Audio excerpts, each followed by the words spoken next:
भागेंगे भी तो तुम लोग बोलेंगे वाह क्या आ गया। মানুষ এখন সাইয়ারা ভাইরাসে আক্রান্ত।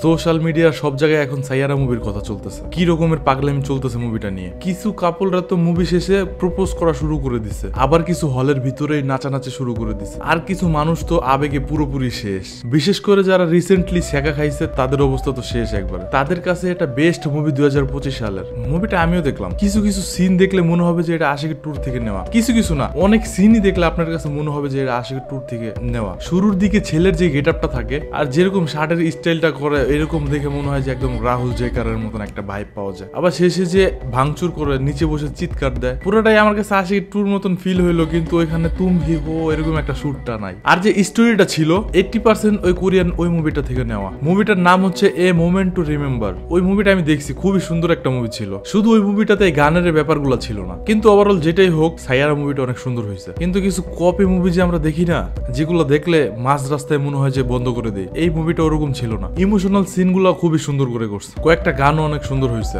যেখানে অ্যাক্টর গুলো পুরোপুরি নতুন, ওই হিসাবে মুভির অ্যাক্টিংটা অনেক সুন্দর হয়েছে, কেউ ওভার করে নাই। আর যদি বলি আশিকি 2 সাথে যে সিন গুলো মিলে গেছে, মিল থাকার আরেকটা রিজন হইতে পারে কি, এটা আশিকি 3 হওয়ার নাকি কথা ছিল। কিছু রিজন ছিল যেটা আর কি প্রডিউসার মানে নাই হয়তো বা অন্য কিছু, যার জন্য এটা আর কি হয়ে ওঠে নাই। জিনিসটা আসলে একটা ভালো একটা কাজ, এত অল্প বাজেটে নতুন লোকজন দিয়ে এত ভালো একটা কাজ করানো, যেখানে আমরা দেখি যে অনেক বড় বড় হিরোদেরকে নিয়ে ওনাদের পিছেই অনেক বেশি বাজেট চলে যায়। আর ওভারঅল মুভিতে তেমন ভালো গল্প থাকেও না, আর বেশিরভাগই দেখা যায় কেজিএফ পুষ্পা অ্যাকশন টাইপের ওরকম মুভি হয়ে যায়। সেই হিসাবে এত কম বাজেটে এত ভালো একটা মুভি আসলে প্রশ্ন করার মতন একটা কাজ হয়েছে। ডিরেক্টর ভালো সাহস দেখাইছে। তো এটা ধরা যায় যে রোমান্টিক মুভিগুলোর ভিতরে ইন্ডিয়ার ভিতরে একটা বেস্ট মুভি হয়েছে।